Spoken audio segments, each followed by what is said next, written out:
Hello and welcome to the Rough Idea podcast. We're back after a New Year's break. It's been a few weeks, but we're back with a Magic episode today. So I'm Yoshi. I am Nick. I'm John. And I am Andy. Yay, we have a new person joining us. We've We've also got 4 people for the first time. Yeah, that's fun. 4 people. So obviously it's been a while since we spoke about Magic stuff. We're kind of in the middle of a new set coming out, so we've got a lot of kind of closing out the old format, bringing in a new one. Closing out the old format, I really think the highlight there is the SCG Players Championship. Obviously, they time it quite well for the end of the year, which times really well for the release in January. It's a mix of Standard, Modern, and Legacy. Really weird elimination format that I'm not even going to try to explain. But going into the tournament, Brad Nelson was a distinct favourite to win this. Like, the guy is a ridiculous player. He's been on an absolute streak this year. It's ridiculous. His early performances really showed why, but he kind of, I don't know, just stumbled towards the end. The finals was super interesting. It was Joe Lissette versus Caleb Shearer, and Joe Lissette absolutely crushed. Like, it was not even close. And like, I like this because it was a really nice balance between like a good metagame call and going with what he's comfortable with. So, Joe Lissette is known for playing Miracles in Legacy, and unsurprisingly, that's what he took as his Legacy deck. But for Modern, he took Tron, but green-black Tron. Oh. And for Standard, he took the Pummeler deck, which had kind of fallen off the radar a bit, but apparently it has a really good matchup against Aetherworks Marvel, which was the top deck at the time. So it was Not a really anymore. cool... No, well... I just wanted to touch on the Tron quickly. Like, it was a really good call, because in the finals versus Caleb, he won Miracles versus Storm. He's played that a billion times. He knows the matchup so well. He played it fantastically. But the second round was Modern, and he was on the play. Oh, sorry, he was on the play, and he 2-0'd comfortably. But Caleb had chosen to play Modern in that round, and Joe just crushed him. Because main deck Relic of Progenitus against Dredge. Sure, yeah, no, that'll do it. As a thing, the green-black Tron, the Black Splash was almost entirely for Collective Brutality. Alright, cool. Apparently that card is good enough to splash in Tron. Fair. Yeah, which I thought that was a really cool, like, tournament, and Joe Lissette, like, he's been a big name player on the SCG tour for so long now that I'm kind of glad to see him win something that big. Like, he's kind of deserving of it by this point. So, you mentioned Aetherworks Marvel not being a top deck anymore. Yeah, well, I suppose that's the elephant in the room, isn't it? Yeah. So, standard bannings. The last time there was a standard banning, I'd been playing Magic for about a year. That's a long Been time a little ago. while. That was Coreblade. That was, 82% of the Pro Tour field were playing Jace. Every single deck in the top 8 had 4 Jace and 4 Stoneforge Mystic. Yeah. It was the Coreblade era. The last one before that was Affinity. And now they're like, yeah, Emrakul, Smuggler's Copter, and Reflector Mage. Like, Reflector Mage! I mean, it's a pretty good card, but, I mean, is it really worth the ban? So the thing that confuses me here is, like, if the idea is to ban the top decks in Standard right now, Emrakul makes sense. It's in Delirium, it's in Aetherworks Marvel, it's obviously ridiculously good. Smuggler's Copter makes sense. It's such a powerful card, it's got a really good effect, it goes into a whole plethora of decks. Reflector Mage only goes into Blue-White Flash. And it's not even the best card there. Like, Avacyn, Spell Queller. Hell, they already took out Smuggler's Copter from it. Well, the Wizards article where they were going over the bannings, they justified it as not being the best card. They said it was the most hated card. Yeah. Hmm. They said it was Yeah, that's particularly fair. annoying. Also, there's some like interactions, I guess, in Aether Revolt that could be particularly So, cancerous yes. with it. This is the Like- thing I was thinking, yeah. It goes really, really well with Sahili Rai, who Yeah. apparently is like the next big thing. And the other elephant in the room, Sahili Rai's favorite fucking pet cat, right? New Goes Twin. pretty I nice keep with referring that to the too. deck as New Twin. Yeah. There are also modern bannings to touch on here, which are Jetaction Probe and Golgari Grave Troll. Which, both of those are fair to me. I think Jetaction Probe, it's too flexible. It does too many things in too many decks. Golgari Grave Troll, Dredge, again, is just number one contender right now. It was the deck. You have to have hate. And I completely agree with their analysis of it, where they said Modern has pushed the format too far towards being a sideboard battle. Because there are so many different archetypes and all of them have such extreme game plans, you're basically making or breaking your plays based on, does your sideboard have answers to your opponent's deck, and vice versa. Yeah. And Dredge was definitely the most guilty of that. But yeah, touching back on the standard ones, I can understand Reflector Mage being annoying. But, like, I don't know, the card does not feel... Like, now that Collected Company's gone, the card does not feel that powerful. No, a few of And- the pros have been commenting on as well. I think it was Huey Jensen on his Twitter. He made a tweet saying, they banned Reflector Mage. I guess they found the same deck in playtesting that we did. And he let that post stay up for a few hours, that tweet stay up for a few hours. And it caused a whole lot of controversy. And then he just yeah. tweeted saying, just kidding, I have no idea why it was banned. Nice. Classy. Amazing. Oh, love it. I can Nah, respect like- that level of just not being serious. To be fair, one of my friends kept laughing because he was like, oh man, they said they were going to have answers for Emrakul and Aether Revolt. I guess they weren't lying. Also, Wizards were right when they said that Reflector Mage wasn't standard playable. Hey. He's like, not wrong.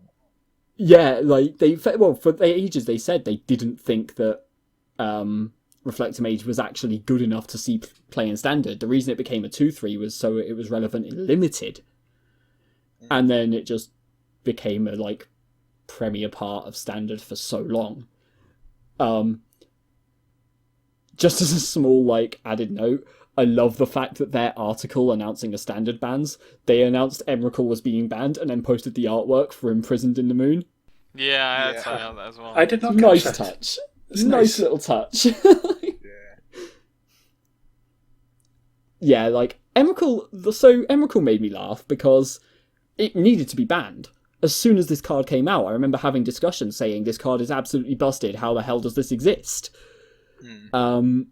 You know, people were going, oh, it's like a 13 mana card, you know, it's only a 13/13 flying trampler, it still dies to Declaration in Stone. And it was like, guys, this Mind Slavers it, so if you've got any creatures, you don't have a Declaration in Stone left. Like, the Mind Slaver giving them a turn back, people were complaining. And then, obviously, it came into Standard and people realised just how busted it was. So now that they've had to ban it, given the initial reaction to it, I can't help but have, like, a little smug satisfaction. Yeah, I get that. I mean, like, I just liked their, I guess, not necessarily reasoning, but their little post about it, right? Because they were like, Emrakul was designed to be super strong, and then it Yeah? kind of was a bit too much. Like, A bit They- too they- strong. like, it Yeah. was like, so it was supposed to be this nasty, huge, like, unstoppable monster, and then it turned out it was unstoppable, and we were like, oh dear, that's not great. Well, they said in the it was the Pro Tour just after Eldritch Marine had come out, and everyone was playing Emrakul or Lily decks. And they said during that, they were like, yeah, we called it the Promised End because that's what it was meant to be. Like, the idea of this Emrakul is that she's meant to close out a game. You are not meant to have games go on past Emrakul. And then, of course, there was that one game with like 8 Emeralds in it, but that's not the point. Yeah. Emrakul, the not really promised end, but sometime. Like, eventually it will promise the end. Just, like, you gotta get it out a few times first. Yeah, like, promised ending, nearly there. Ending now, and there we go, it's the end. And then, wait, no, and then another one. Okay. Grapple it back. Yeah. Couple of Ishkanars. Yeah. So, obviously, we've mentioned that the format's changing here. We've mentioned standard shifting drastically with the bans. This is because Aether Revolt's coming in. We mentioned the Saheeli cat. Yeah. So... Yeah, this is why the standard bans are a little surprising to me, because the format is about to change anyway. It seems a little preemptive. I can understand it to some extent, based on... So, GP London, there were Wizard staff going around talking to people, and apparently this was happening at a bunch of GPs at the time. Going around, having conversations with people, just to ask them about the state of Magic as a whole. And me and one of my friends got into a very long conversation with someone about modern and standard and limited and masterpieces and the storylines. And one of the questions she asked us was, what would you say to going back to the old rotation for standard? And I said, I think it would be bad because it would limit the amount of kind of weird cards that they can have. They can't experiment as much if cards are going to be in standard for longer because it limits the printing. And I said Kaladesh was a good example of this, where Kaladesh had so many weird and wonderful cards that a lot of them will be broken if you leave them around for too long with too many different things.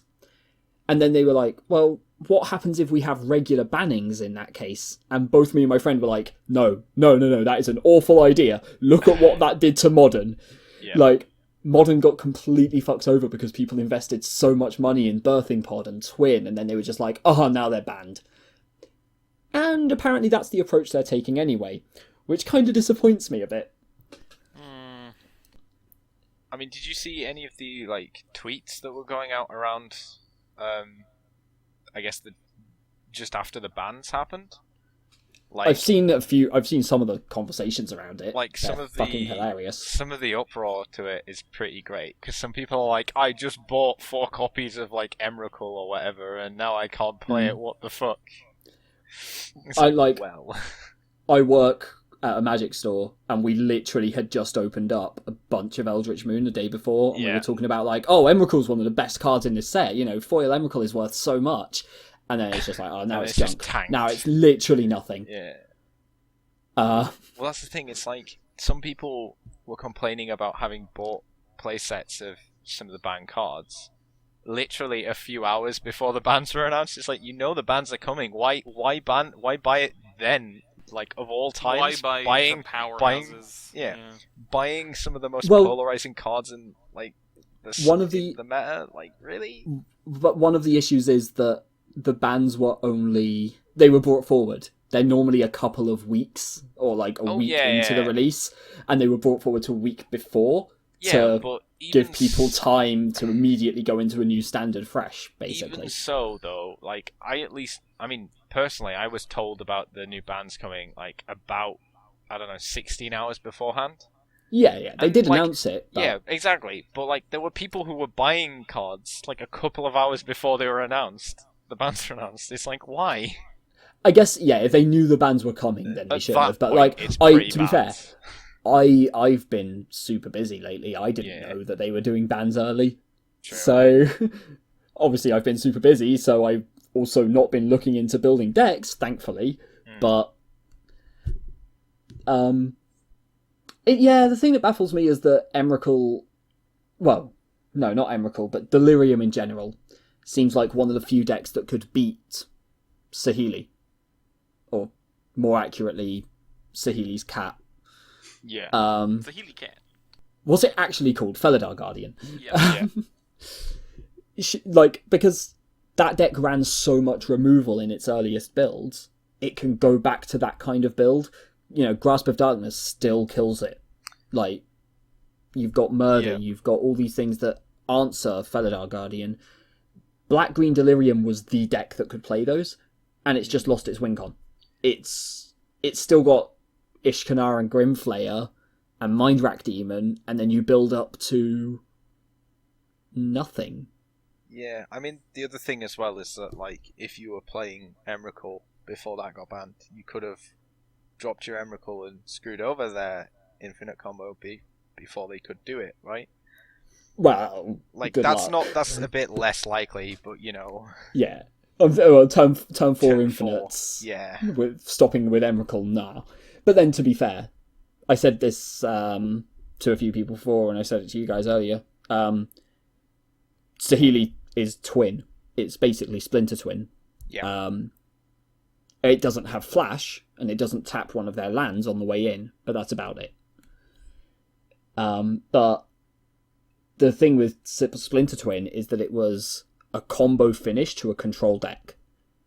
The deck itself was not a combo deck. It wasn't like, okay, I'm going to keep drawing cards and I'm going to hit my combo. It was like, I'm going to Vendilion Clique you so you don't have an answer, and I'm going to Mana Leak that, and I'm going to Bolt that, and I'm going to Snap Bolt that, and then I'll just happen to have a combo that I can protect with Spell Snares and Mana Leaks and things like that, and Remands and things like that. That's what I think Saheeli in Standard is going to be like. Yeah. I think Saheeli's... So you've got Disallow as a really good counterspell. You've got, well, Summary Dismissal, which is less good now that Emrakul's gone, but whatever.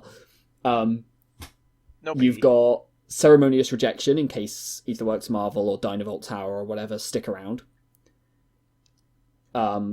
It gives you access to white, and white is going to be one of the best colours in this format because it's got both Thalia, Heretic Cathar, and Authority of the Consuls, which are 2 cards that beat Saheeli Twin. Yeah. So Saheeli Twin has the best answers to Saheeli Twin. So basically, I want to beat Saheeli Twin. Play Saheeli Twin, Right. So this is why I'm going to play it. I can straight up say that now. I love control decks, I love combo decks, and I never got to play Twin anyway, so I'm probably going to just play this for at least a while. Yeah. But more Enjoy specifically, I'm going to play a controlling version. I think too many people are going to go greedy with it. I think too many people are going to go like, I'm going to Glimmer of Genius and draw cards, and then I'll just Saheeli and Felidar Guardian and win, and they're tapped. Yeah. You make a creature, I gain 1 life. Like, things like that. I think the deck is a control deck. Yeah, definitely. I think the only 4 of in the deck at this rate is Gearhulk. The blue one, obviously, the good one. Yeah. The good one. Okay, the better I one. flying around somewhere, actually. I was going to say, there's a couple of other good ones. There's at least one other good one. I like the green one. That's the one I meant. Yeah. To be fair, I know my boundary for what is considered good is much higher than most people's. I mean, as far as like decks go, I've already told you what if I It's run not gonna. anything, You're not gonna do it. I'm not gonna do it because money and things like that. But like, if I did, goddamn, that would be fun. Bad, but fun. Just explain this, just to see how. So, right, if you've listened to the last Magic one, you'll have heard me say that I think the newer Johnny is cool because I want to see someone get it to 9, use his -9 to give 5 counters to all of your creatures and then 5 loyalty, but you use that after playing Tameo in your turn and then -9 the Tameo immediately and get like the Omniscience emblem. So, some of the cards in Aether Revolt that got revealed after this. You've got Oath of Ajani, which makes your Planeswalkers cost 1 less. So you've got Oath of Gideon as well from Kaladesh. Not Kaladesh. Oath of the Gatewatch. Yeah, Oath of the Gatewatch.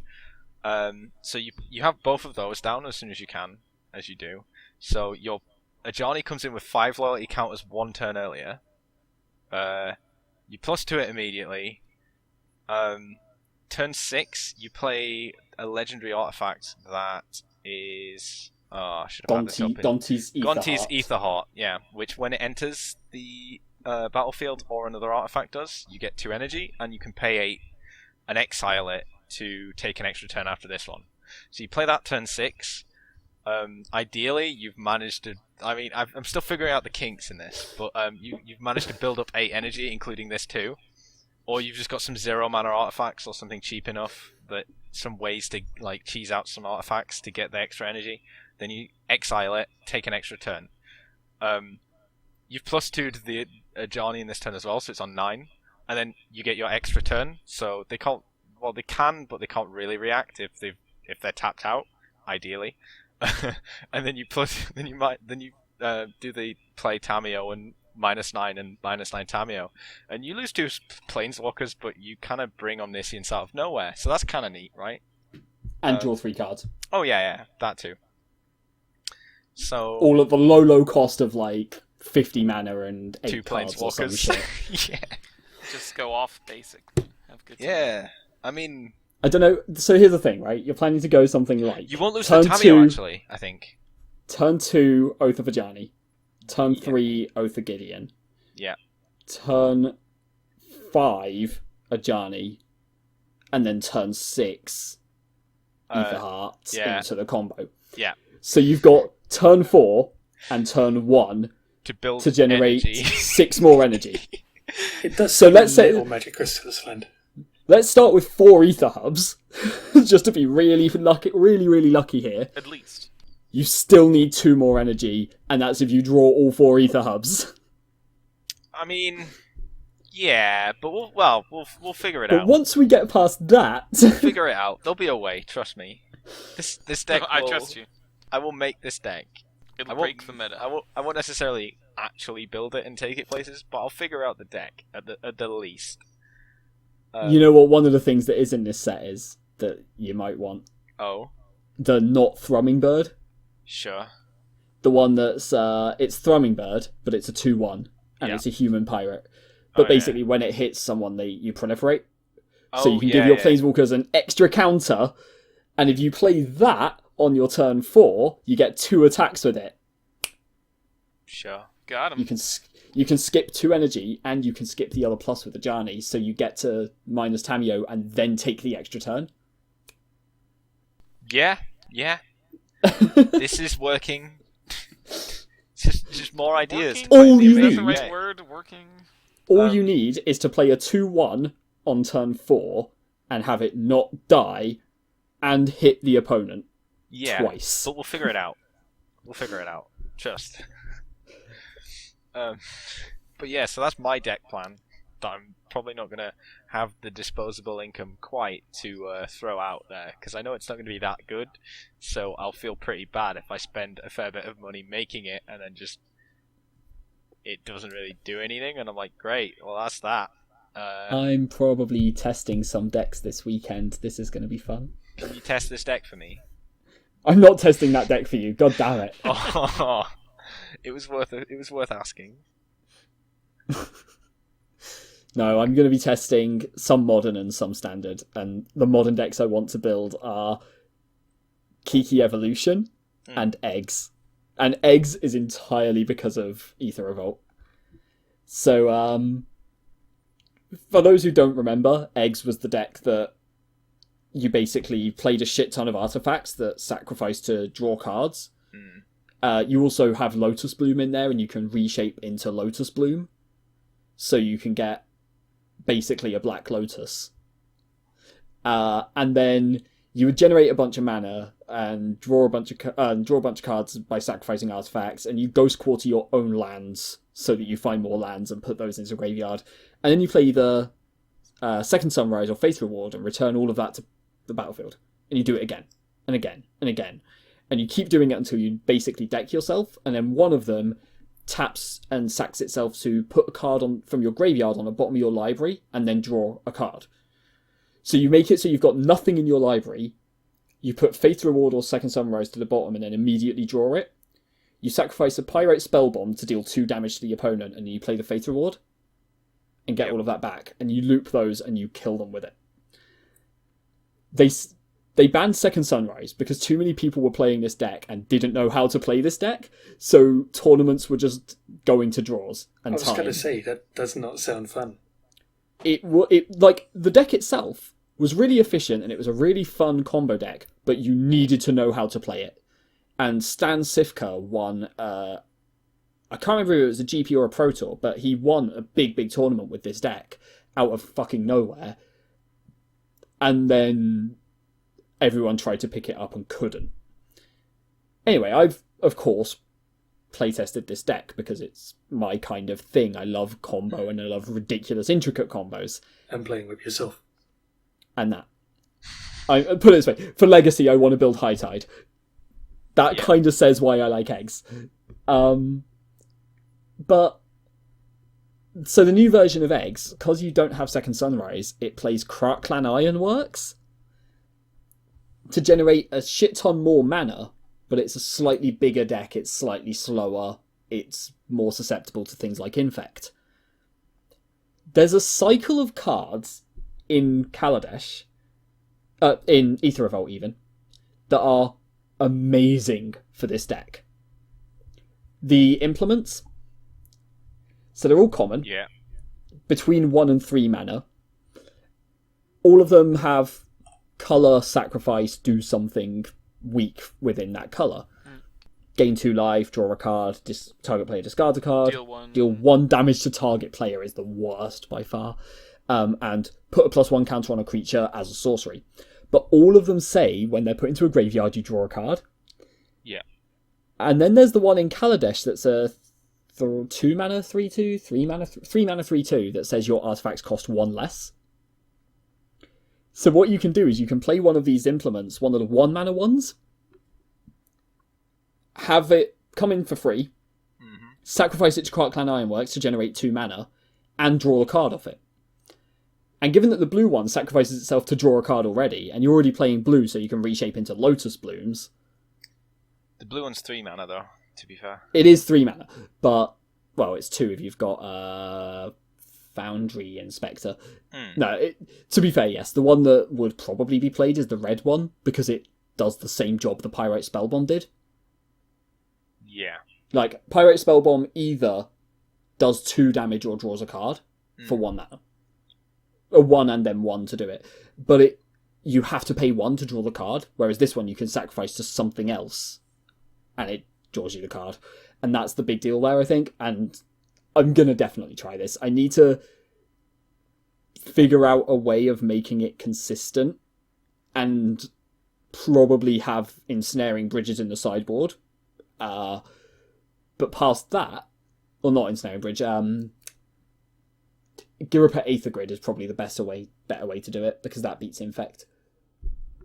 But yes, I'm definitely going to build eggs, and it's going to be the most fun deck I've played in a long time. Yeah, that's fair. There's a lot of silly decks, I think, that come out of this. So for me, I just want to make Thopters. That's all I want to do. Of course you do. I tried really hard looking at stuff with just Kaladesh. And when Origins was around, it wasn't that bad, but there's nothing really in this that makes Thopters so it's the enchantment. Is this the one whenever you play an artifact? Whenever you cast something? an artifact spell, create a 1/1 colorless Thopter artifact token with flying. There's that, and there's some other blue and red stuff, which... There's a blue-red guy which makes Thopters with Improvise on him. And I just want to spawn people with Thopters. He's 5 mana. He's 3 in blue and red, but it's Improvise, so you play a lot of cheap artifacts. So and then just you 2 mana, boost him out. basically. I do not think this is going to work. What I do think could work is the old Thopter deck, in that you make a cheap artifact and then you turn it into a 5/5. With Tezzeret's Touch. Yes. It's the old Ensoul artifact thing. Yeah. Oh, that's back now, isn't it? Yeah. But it's 3 mana. That could be instead of fun. 2. It's 3 mana, but it bounces the artifact afterwards. Yeah. Well, I mean, if it had bounced the enchantment, that would be good. But That would be the artifact doesn't incredible. do that much. Well, it depends what the artifact is. Like Ornithopter.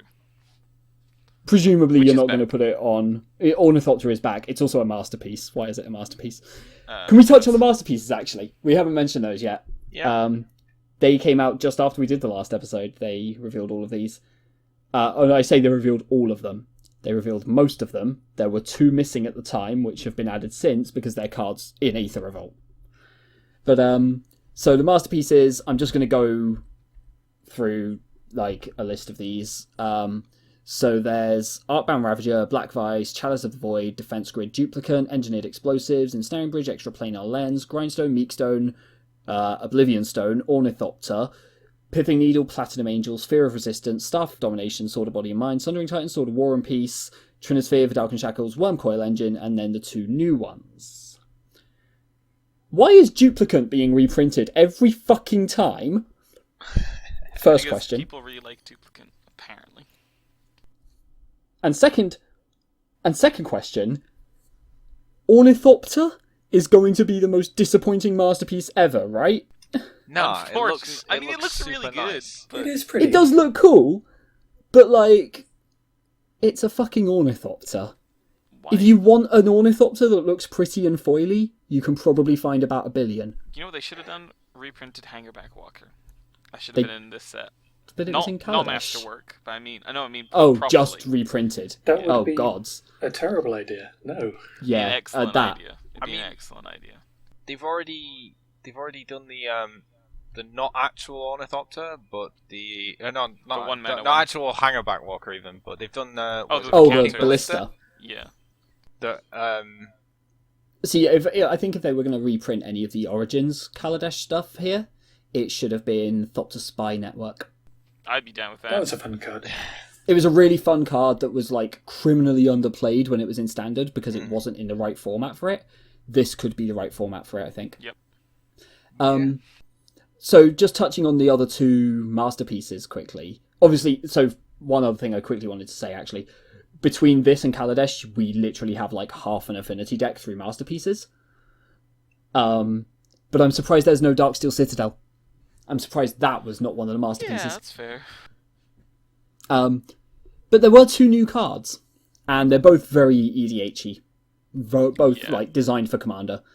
One of them is from the storyline. It's Rashmi's Invention. So Planar Bridge, which for those who've played Planar Portal in EDH, it's busted and stupid. Basically, tutor up a card every turn. This is that, but it's slightly more expensive, and it puts it onto the battlefield. yeah.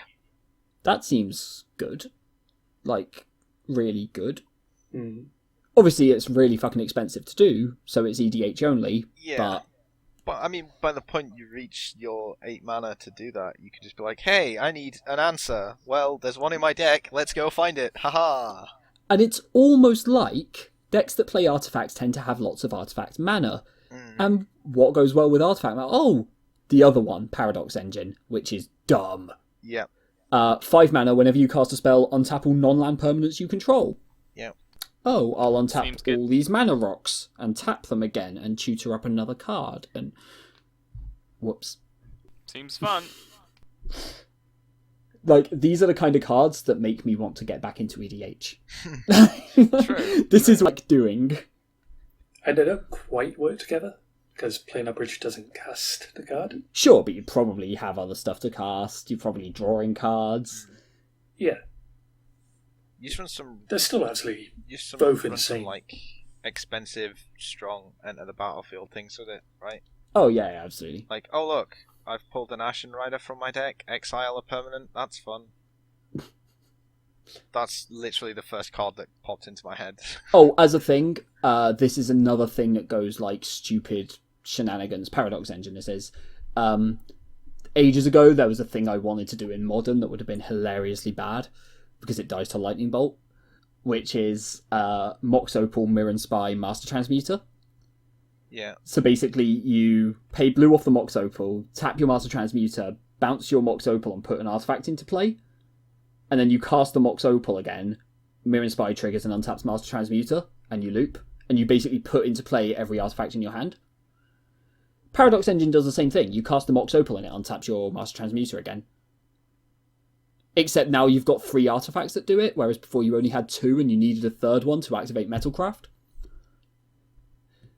Yeah. So this is EDH shenanigans, again, because you play Vidalcan Archmage with it, and that says whenever you cast an artifact, draw a card, and you're casting the Mox Opal each time, so you draw through your whole deck and you keep casting spells and you untap everything. And then you untap everything twice, so you can cheat even more stuff into play. It's this is what I want to do in Commander. This is what the format is about for me. Going back to formats that I know a bit more about and care a bit more about, I'm really glad to see Engineered Explosives and Ensnaring Bridge, because those are two of the most essential cards in like Modern and Legacy. Well, Legacy for EE to some extent, but like Modern, Ensnaring Bridge right now is stupid because it's like been reprinted maybe twice ever, and both were fucking ages ago. It shouldn't even be in Modern. It was in 8th edition by a community vote, and the vote was between two like really obnoxious cards. And Ensnaring Bridge just happened to win. But I need 4 of them because I want to build Lantern Control. Yeah. I like horrible decks. I'm so sorry. Getting 4 of those as masterpieces. Oh no, I don't mean as masterpieces.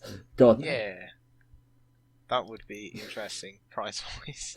Yeah, I don't feel like destroying my finances that much, I don't think. I've got to say, though, the masterpieces do look bloody amazing. Oh, yeah. Yeah. Same as last time. Same as last time. You know, yeah, exactly. Same as last time. Beautiful. Which one, sorry? The extra planar lens. Easily my favourite turtle lot. Really? Yeah. I like it, but I it's all like one colour. I like colourful the way it cards. blends into the background as well, the border they've got for the Masterworks. That's pieces. true, actually, that's true. I really like Platinum Angel. Trinisphere is very much the same thing going on. Yeah, Trinisphere's done it really well, actually, yeah. I'm a big fan of colourful cards, so I really like Meekstone, I really like the Vidalcan Shackles. War and Peace looks good. So do War and Peace. War and Peace is cool. I do actually really like the Engineered Explosives as well. That looks amazing. Yeah. By the way, I realised we were talking about standard combos again. What we haven't mentioned is the other infinite combo they've printed. Oh, yeah. So, Wandering Fumarole, turn it into a creature, activate its ability, activate its ability, activate its ability. There's a 4-mana 2/2 in this set called Crackdown Construct that says whenever you activate an ability of an artifact or creature that isn't a mana ability, this gets +1/+1 until end of turn. Wandering Fumarole's ability costs 0. Yeah. I'll activate that 26 billion times. That I hadn't heard about this one. Yeah, I feel like they'd know this. They'd realize this was happening. And to be fair, the Fumarole at some point in that becomes a 4/1, so literally any removal spell ever will kill it. And Crackdown Construct doesn't have trample, so you can just chump it. Or kill it. Sure. Like, that one is definitely less threatening than Saheeli. Yeah, but I feel like that thing shouldn't be happening. But, sure. Yeah, it seems like a pretty silly oversight. In a weird way, I think... So, I'm going to say something here, and this is going to sound really douchey, but I kind of have to say it. I don't think some of the staff at Wizards understand their own game. Whoa. So, it's a bit much. This all stemmed, so I've been thinking this for a while now, because this all stemmed from a recent argument I saw about an article or a response to a question that Mark Rosewater wrote. So Mark Rosewater, lead developer of basically everything in Magic at the moment. Mm-hmm. And he said something about how someone asked about burn and control decks and why, burn and counter spells were slowly disappearing or becoming much, much weaker. And he said that those are archetypes that players don't like playing against. And he said that even though some people enjoy playing them, people don't like being against them. And that isn't what Magic's about. Magic is about having fun games for both players. And so those archetypes are being phased out. And someone, there was a big argument about this where someone said about it something along the lines of, the implication here is Magic players must play standard. And the person commenting was a Legacy player primarily, and was like, we just apparently don't exist in their eyes. And Mark Rosewater responded saying, "We haven't printed cards for these archetypes in the last 10 years or so. If you are only playing Magic for these archetypes, you would have already stopped playing."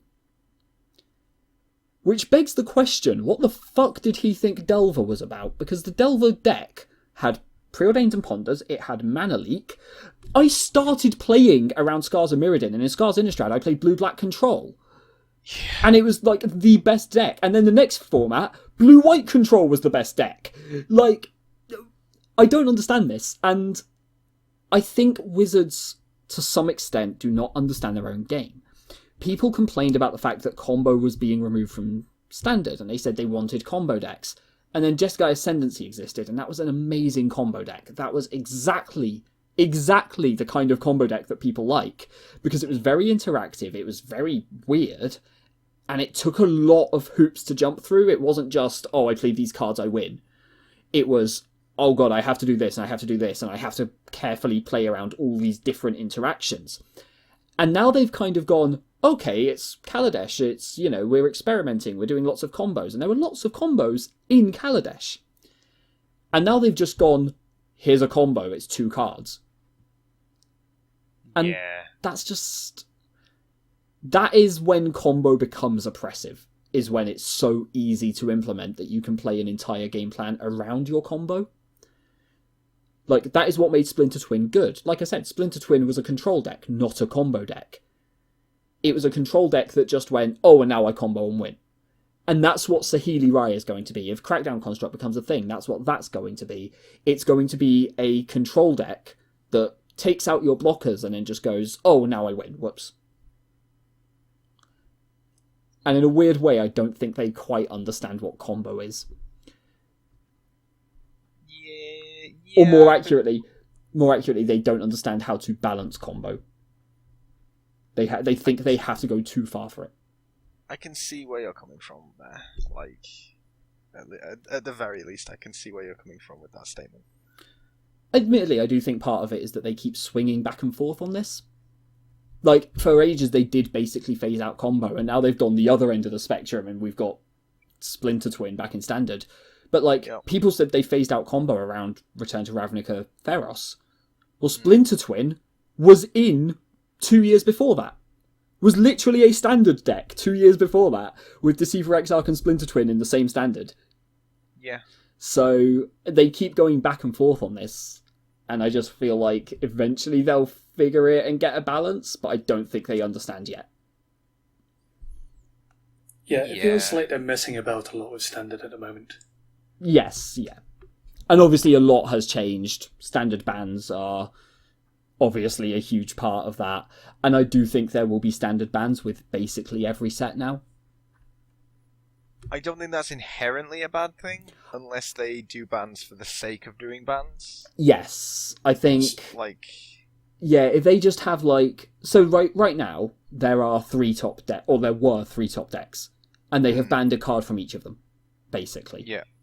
Obviously, some of the cards overlap. Smuggler's Copter is in Delirium and Blue-White. Emrakul is in Delirium and Marvel. But...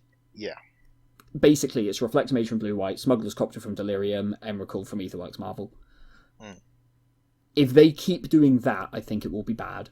Because they're basically going to go, here is the best deck in the format, let's attack it. Yeah. And, like, diversity for diversity's sake isn't good. The way diversity should appear in a metagame is by people going, well, here's an answer to this deck, and here's an answer to this deck. And that's why Electrostatic Pummeler did well, was because it had a good matchup against Aetherworks Marvel. But then, obviously, that lost to Delirium, so Delirium started rising back up again. And I like that kind of rotation, and I hope they don't just try and solve that by just going, here, we'll ban target card number 1 and 2. These top 2 decks are gone, now watch the others rise up a bit. Yeah, that's why the bannings are a little bit weird to me. You see, bannings to me it's to deal with a really stale metagame, and Kaladesh doesn't really have a stale metagame. It's got a ton of really cool decks and while those were the top decks, there were definitely others that could compete. Yeah, I agree with that.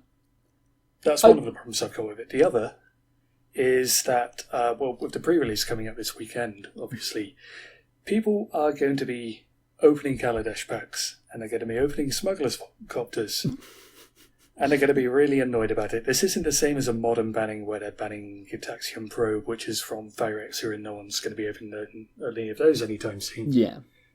And actually, that does touch on one of the other things with the standard bannings.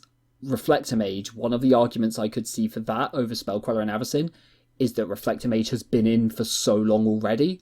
It's kind of had its time in the spotlight. Yeah. Which then confuses me with Smuggler's Copter. Like, I get that Copter is really good. I understand that. But then, you know you're printing lots of very powerful vehicles. Print answers to them. And if Smuggler's Copter really is that sickeningly powerful, then take it out in Amonkhet. But doing it literally a set after it comes into standard, while people are still opening it in drafts and seals and whatever, I don't agree with that. As obnoxious as the card is, I am not saying that the card is balanced and fair in any way, but I'm saying it's at least flexible. One of the recent Pro Tours had how many copies of Smuggler's Copter in the top 8? Was it 32? Yes. I mean, if they were that set on banning Smuggler's Copter, they could have mixed it up and gone, hey, by the way guys, this won't affect your drafting because we're changing what packs you get, lol. But that probably wouldn't have turned out great either. The set wouldn't be balanced for it. Yeah. But, that's actually one of the things. Andy, you mentioned the Pro Tour where there were 32 Smuggler's Copters. I do want to touch on that quickly, actually. I don't think people are adapting to standard well enough. One of the reasons I mentioned the SCG Players' Championship earlier is because I said that Joe was running Electrostatic Pummeler as an answer to Aetherworks Marvel. Aetherworks Marvel started taking off because it beat Delirium and Blue-White Flash, which for a few months, basically, were the only two decks in top 8. And it's like, Blue-White Flash became a deck, and at the next GP, there were 32 Smuggler's Copters in the top 8, 32 Thraben Inspectors in the top 8, and 31 Gideons in the top 8. Because somebody decided they didn't need all 4. One person. And I almost feel like people aren't reading the metagame. They're basically going in and going, here is the new deck, here is the old deck, the end. And people aren't going you know how there's level 1, which is the deck everyone's playing, and then there's level 2, which is the deck that beats the deck everyone is playing? Nobody is going to level 3. Yeah. Nobody is beating the deck that beats the deck that everyone's on. And that's one of the reasons I liked Electrostatic Pummeler, is because everyone was playing Aetherworks Marvel to beat Delirium and Flash, and Pummeler went one step ahead and went, I'm going to beat Marvel, which people are still playing because it's kind of got the good matchup right now. But some people are still on Delirium and Flash, so you've got to have answers to that. And I like that kind of flexibility in a metagame, and I think once people adapt quickly enough, you start getting that flexibility in a metagame where people shift back and forth because everyone has to have answers and balance against everything in the field and not just the hot new thing.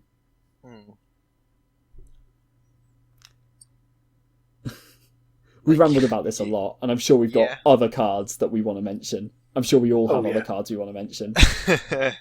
Well, so go on. Yeah. I mean, I've got at least one thing that was, I guess, early in the spoilers. Go on, yeah. At least for limited, if you get this kind of combo, it can be a bit silly, right? Which one? So, speaking of vehicles that are too strong, it's not really a vehicle that's super strong. Oh no. So the Consulate Dreadnought, a 1-mana 7/11 vehicle. Oh, yeah. That's got that crew thing, 6. Yeah. And it's I don't think that's a good card. Oh, but it's crew 6. Yeah, but in limited, let's say you get it with the siege modification enchantment. That's the one that turns it into a creature, isn't it? The red yes, one. the 2 red and 1 colorless enchantment aura, enchant creature or vehicle. as long as the enchanted permanent is a vehicle, it's a creature as well, and it gets +3 in first strike. So if you get both of those in your draft, you can have a 10-11 first strike on turn 3. Turn 3, hit you for 10. That's kind of... Seems okay. Turn 4, shock your creature, hit you for 10. Yeah, like... I love that shock it's is in back, red by as the well, way. so you've got... It's in red, so you've got, like, burn and other aggressive options as well. So, like... I don't really know why that's been done, but it's been done. There's also the you can also do other things with that modification with the vehicles. Like you've got the Express, which is the 4-mana 4/4 trample that gets a +1/+1 counter every time it attacks, which is cool because then it's first strike trample, so you can't really even chump block it. Well, first strike and trample doesn't mean that much together. True, but like, I mean, it grows and like hits over them and whatever. You get my point. Yeah. Yeah, like there's some interesting vehicles, is all I can say. Yeah. And obviously not to I mention don't feel like the the key old card ones. there. I don't think that's the Dreadnought. I don't really like the Dreadnought at all, but Siege Modification, that is a great card. Yes. Oh yeah, no, I'd agree. exactly. Yeah.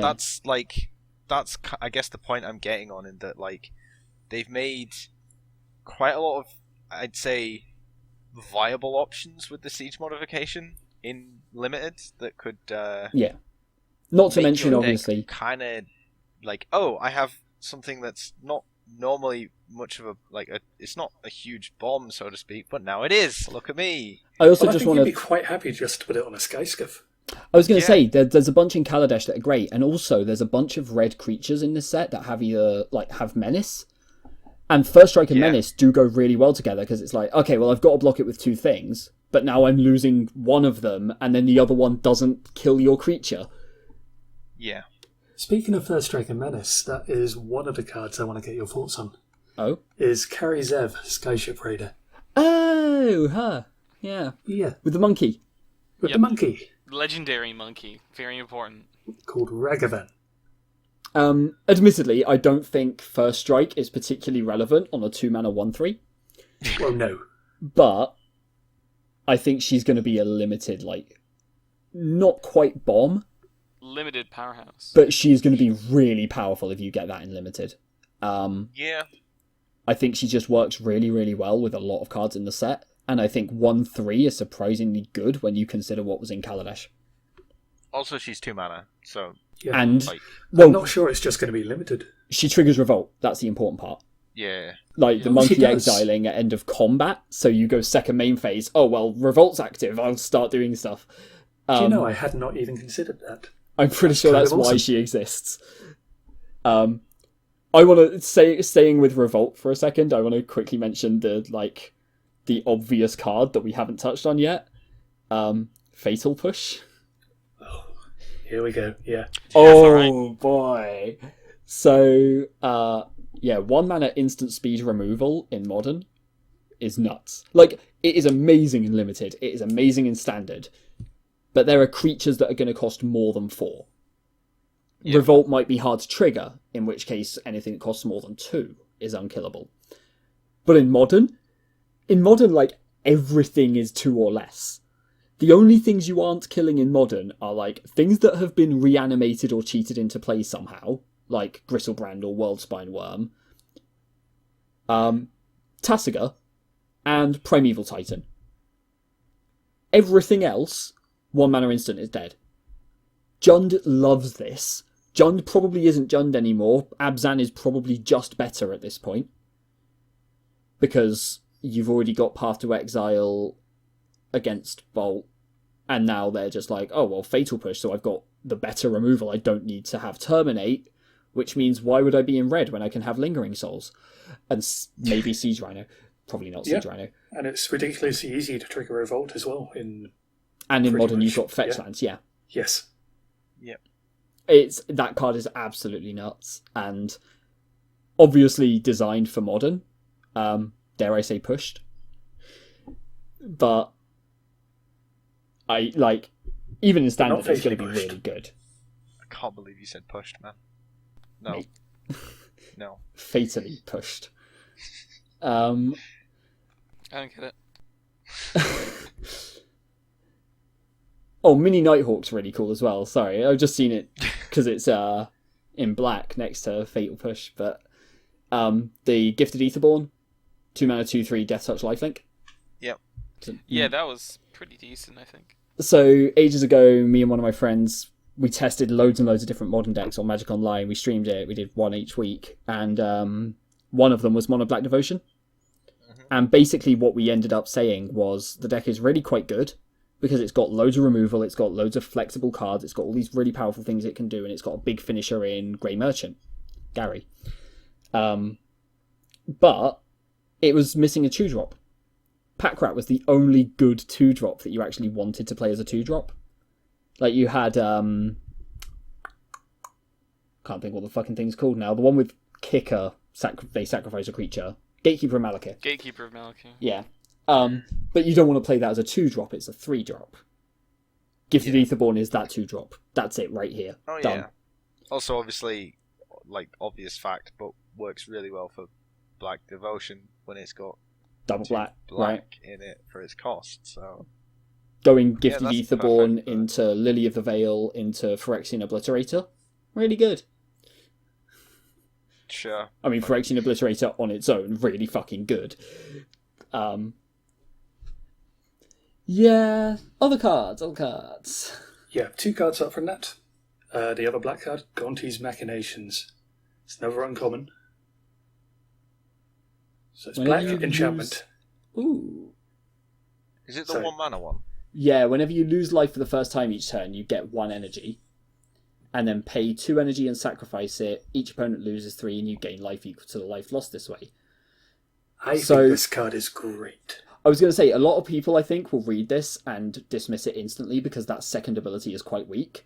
But you ignore It's the the second first ability. bit, The yeah. first bit is the bit that matters, yes. That's really good energy generation. Like, Well, I I'm not need to even be- sure the second ability is weak. I think the second ability is pretty weak. It's Lightning Helix. Sort of. Only on the opponent that you have to pay the energy for as well, but like Lightning Helix is good because it kills a creature. Well, yeah. But no, I like that. yeah, that first ability is very flexible, I'd say. And then when you don't need the energy anymore, you can be like, I guess I'll pay 2 and do a 6 life swing. I Sure. wonder if there's a way to do like dumb modern energy deck. Because fetching with that would be amazing. Yeah. Like, oh, I'll choose when I didn't lose any life this turn. I guess I'll crack a fetch land and gain 1 energy. Whoops. Pain lands with it, I guess. Yeah, pain lands Oh, work look, the same. I lost life. And I then get you- energy. Ha ha ha. And then you get to cast the original Emrakul off an Aetherworks Marvel. That's how that works, right? Maybe not. There are a couple of cards in here that I like. I know I'm going to try and play, and they're terrible, but I'm going to try and play them anyway because they're fun. They're my kind of thing. One of them is Illusionist Stratagem. Yeah. 4 mana instant. Flicker 2 creatures you control. Draw a card. Displace is also in standard, which is 3 mana. Flicker 2 creatures you control as an instant. So we've basically got 8 copies of this card in a deck now, so Panharmonicon can start doing really dumb shit, as though Panharmonicon didn't already do really dumb shit. But also I love Flicker effects. I think Flicker is one of the most powerful abilities in Magic when it's done well. It's one of the most, like, abusable, I'd say. Yeah.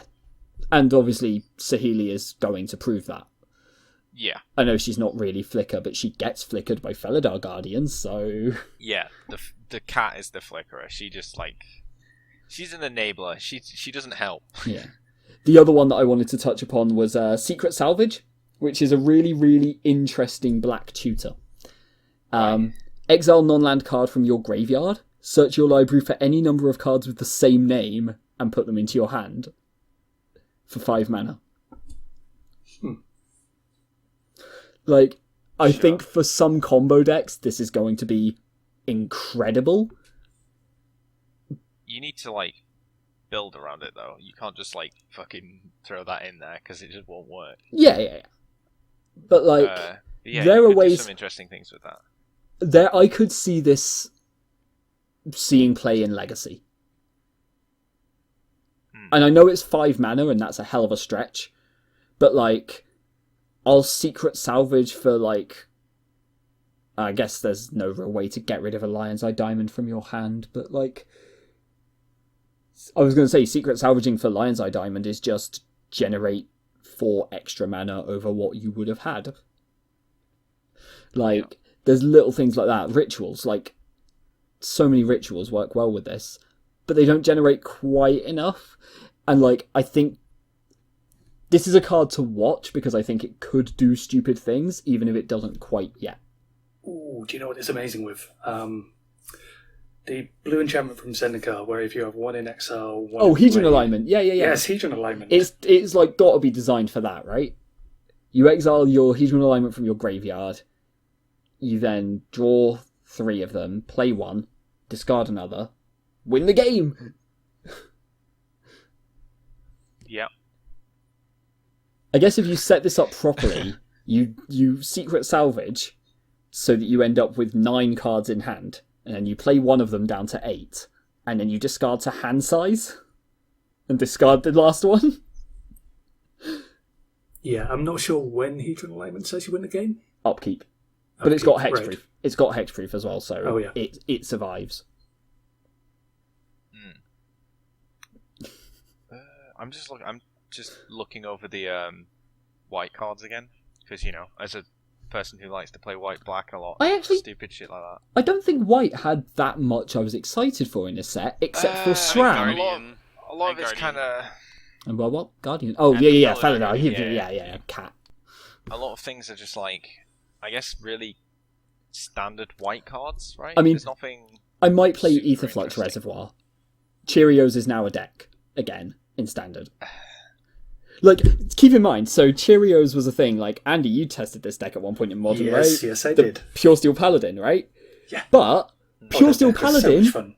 Pure Steel Paladin only draws you cards when you've already got 3 artifacts. This one does it immediately. Like, this is a deck.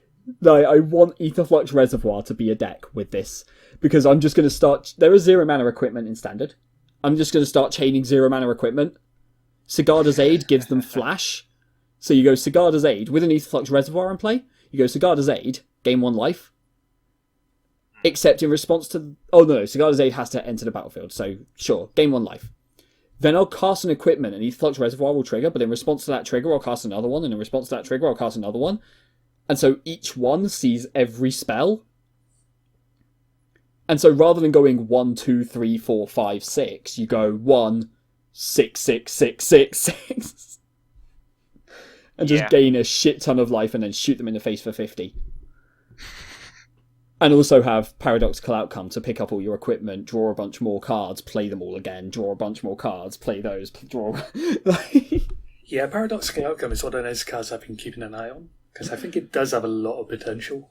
It's played in Vintage. Oh, is it? It is Vintage playable. It's just not Standard or Modern or Legacy playable yet. I think I SRAM... suppose picking up Moxen is kind of a it's good busted. thing to do. There's also some hilarious stuff actually in Vintage that I love right now. Like, so much of Kaladesh has gone into Vintage. The one that really gets me is Girapa Orrery. Because there's like some really obscure like Kamigawa card or something that's an artifact that I can't remember when Orrery triggers, but I think it's during each upkeep. If you have no cards in hand, you draw 3. And there's a card from whatever set this was, I think it was a Kamigawa one, that's like, at the beginning, during your end step, you exile your hand, and during your upkeep, you return it. So Girapa Orrery sees no cards in your hand, and draws you 3.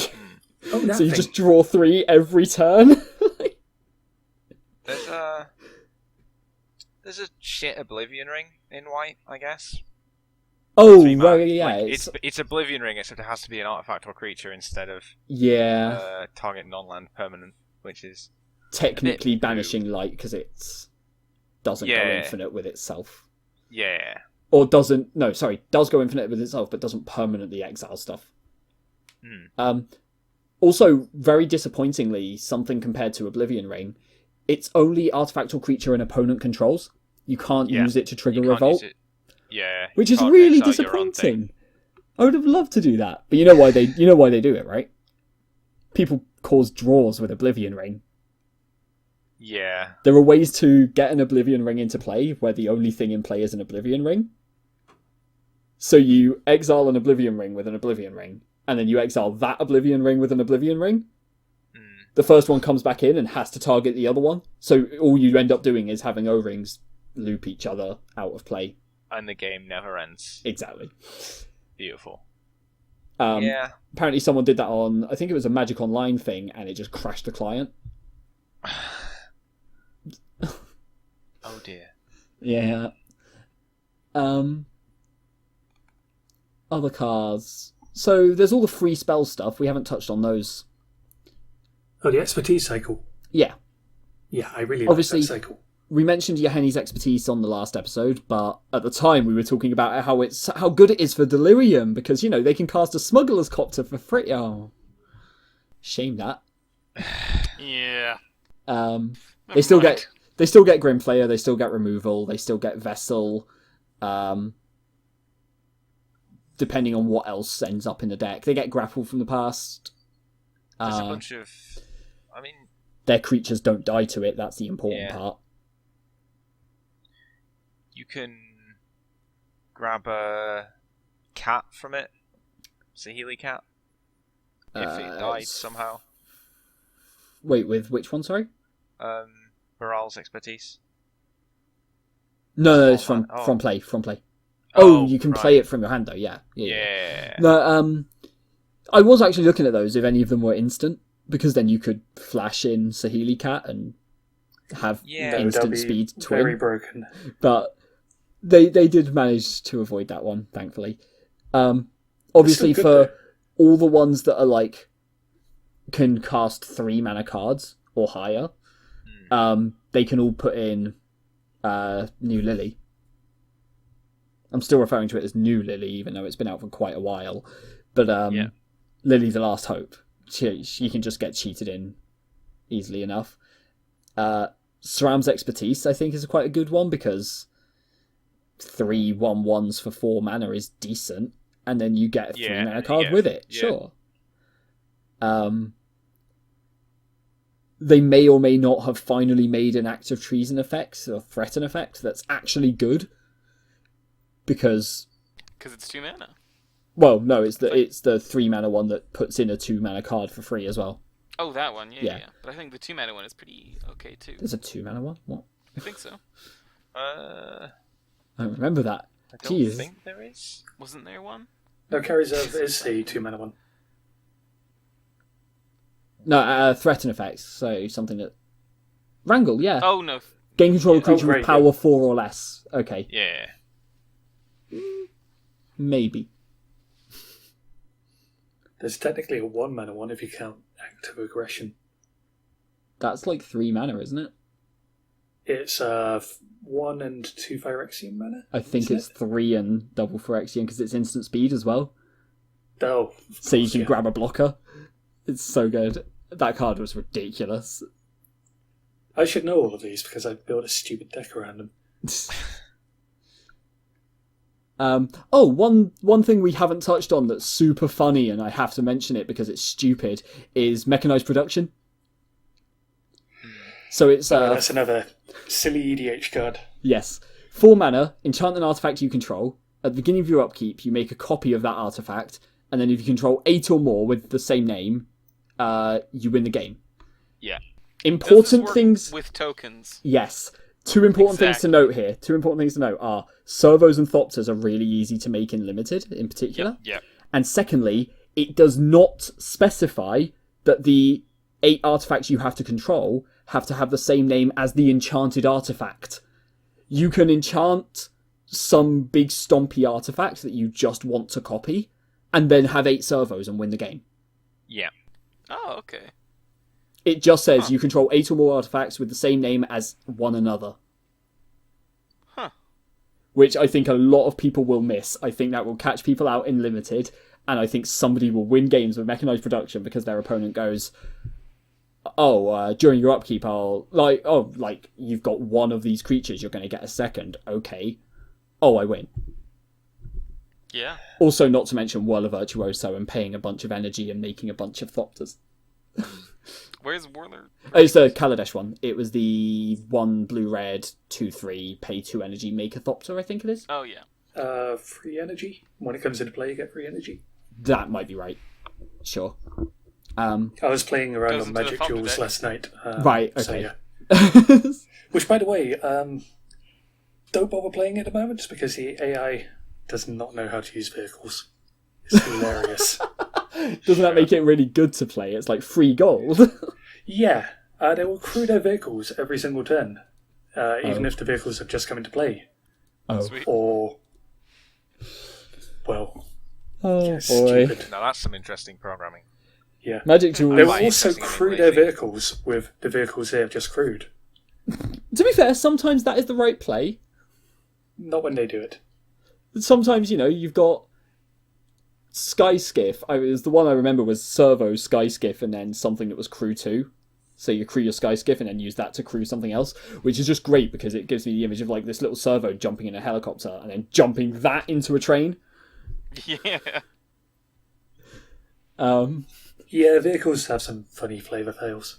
Yeah. Also, I kept there was one that was like a card called Nature's Way or something, and I kept using that with my vehicles to fight something. It's like, Nature's Way, my natural train is going to punch you in the face. Mm-hmm. Sure. As a thing, one last card I want to mention, just because it's my kind of thing. Baral, Chief of Compliance. Yeah. 2 mana, 1/3, legendary, unfortunately, so you only get one of them, but instants and sorceries cost 1 less, so having more than one would be a little bit busted. Whenever a spell or ability you control counters a spell, you may draw a card, and if you do, discard one. Yeah. Like, are they actually trying to make counters good again? Maybe? With Disallow, that becomes counterspell that loots, Yeah. but can also hit activated abilities and triggered abilities. Sure, it takes another 2 mana card to get there, but, the thought is there, right? I'd say that's pretty cool. On the legendary creature note as well, I like the idea of Yeheni. It's just like when Kalitas exists, it doesn't.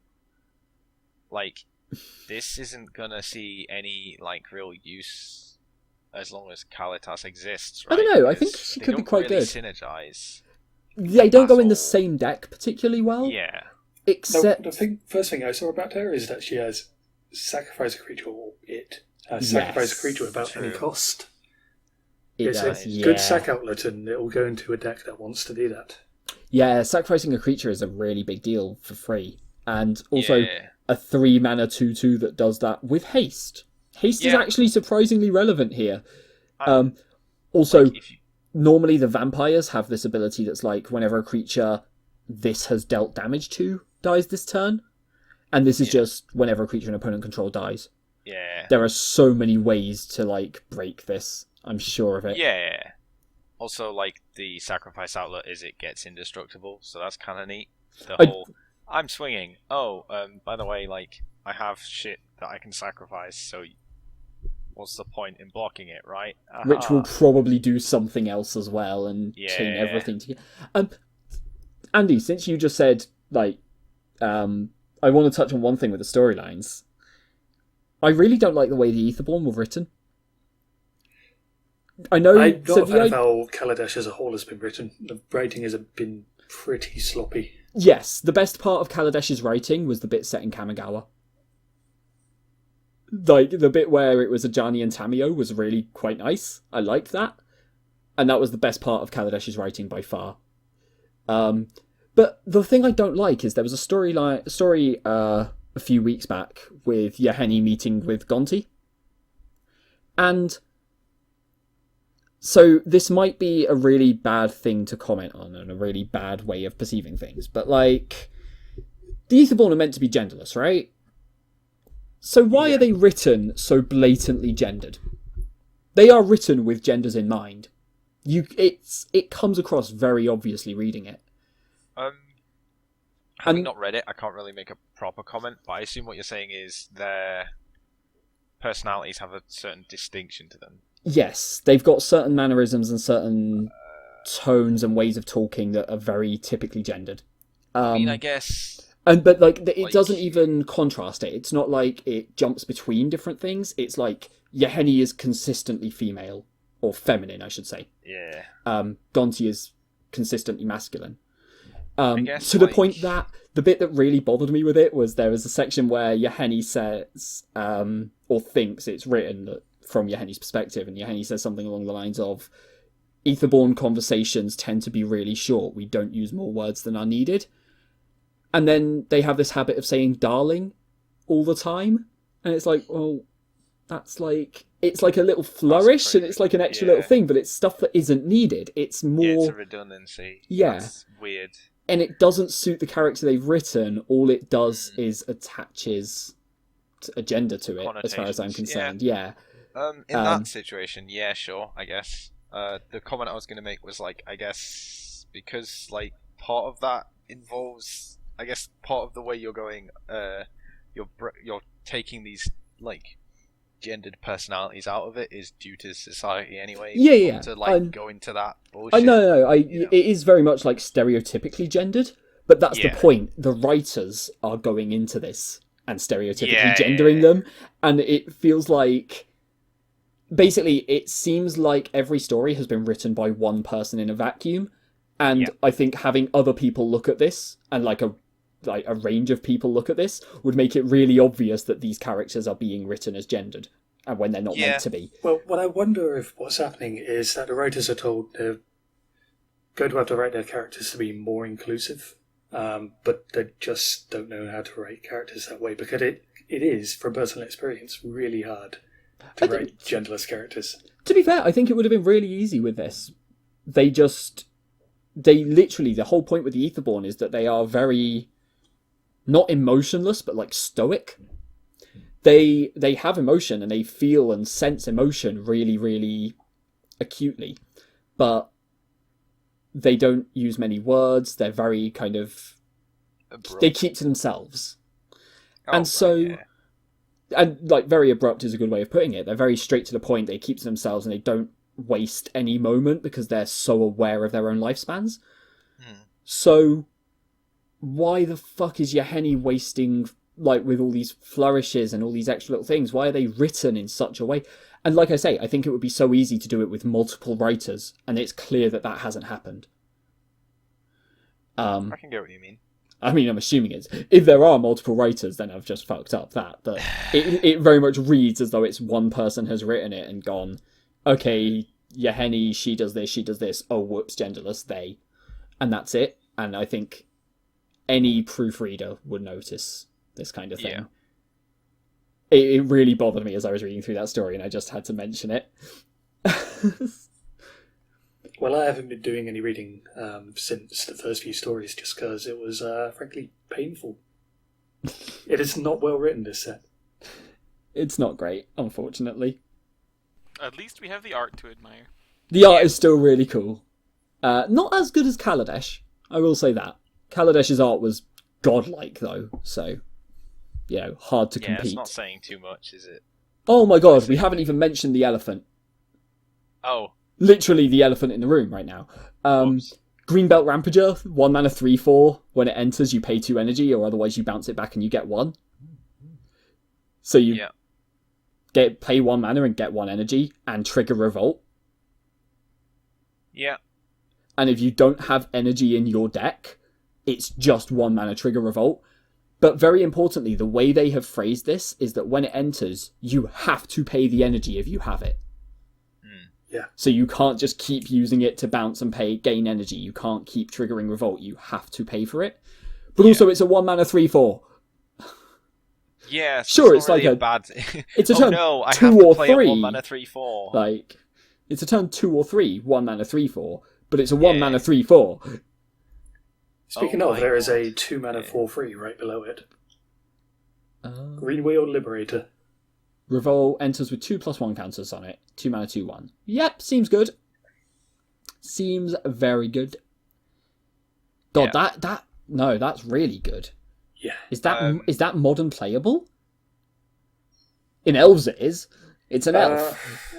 It dies to bolt. Sure, that's true, but so does every elf. It dies to fatal push. So does every God elf. damn it. Look, elves die to a lot of things. They are generally 1 mana 1/1s. They die to pretty much everything ever.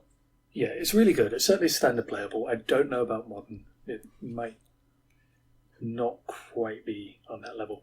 In a weird way, I don't think it's standard playable because of Revolt, whereas I think it might be modern playable because there you can actually consistently trigger that. I think there's enough ways to trigger Revolt at the moment. Yes, but not on turn 2. So, with the Rampager and the Liberator, right? Yeah. You playing green in limited. You're just like, turn 1, I'll play a 1-drop. Turn 2, I'll play another 1-drop, and I'll play the Rampager and bounce it back. Turn 3, I'll play the Rampager, bounce it back, and then the Liberator, and I've got 4/3. And then turn 4, do whatever, but you also play the Rampager and get a 3/4. Yeah. They're both rares, so... Like, true, but... living the dream right there. Yeah, you're just like, hello, look at me, I'm just shitting out decent bodies for really cheap costs right now. Oh, man. Yeah, there's some interesting things you can do in Limited, I think, if you get the right cards. Yeah, limited, again, Kaladesh had a lot of, like, little infinite combos and lots of really ridiculous synergies. There was a thing with, like, Era of Innovation, I think it is like an enchantment that's, whenever a artifact enters the battlefield under your control, you can pay 1 and put gain 1 energy, I think it is. And then there's two modules. There were 2 modules in that, yeah. And it's Paul Rietzel did it at the Pro Tour, yeah.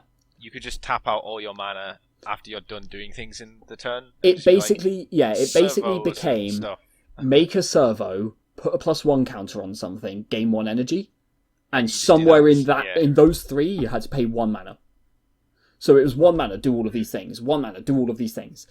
Also, that little synergy works really well with the 4 mana 2/2 that goes infinite with Wandering Fumarole. Yeah. The Crackdown construct. I think I've basically mentioned everything that wasn't mentioned before. Yeah. That I wanted to talk about.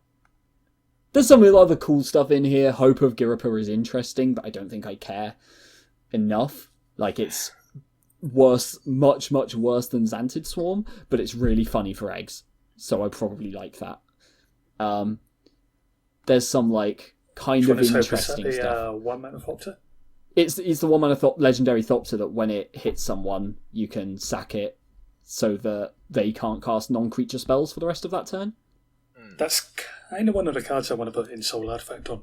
I think that would be interesting. But you don't want to sacrifice... I guess if you sack it, it goes back to hand with Tezzeret's Touch. But yeah. But then you lose the Tezzeret's Touch. Yeah, but it's a free sacrifice. So So if it is dying anyway, then I don't think I'm not sure. I'm not certain on it either. But I want to mention Hidden Stockpile because I think that's a really interesting card in Revolt decks.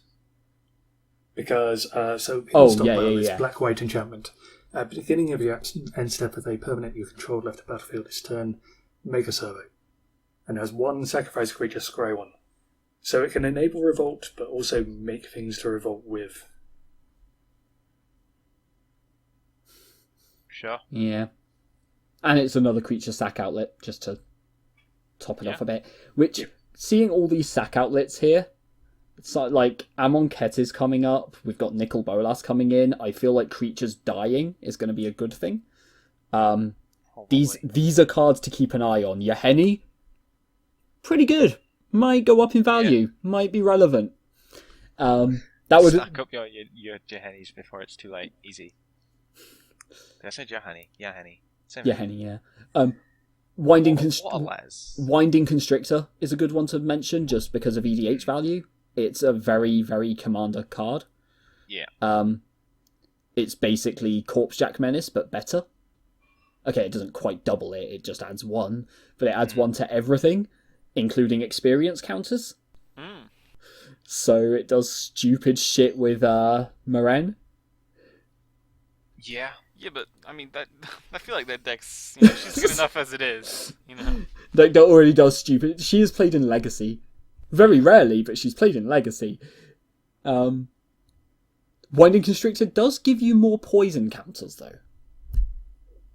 Dang. For all that matters. Yeah. Renegade Rallier is a card that I want to break.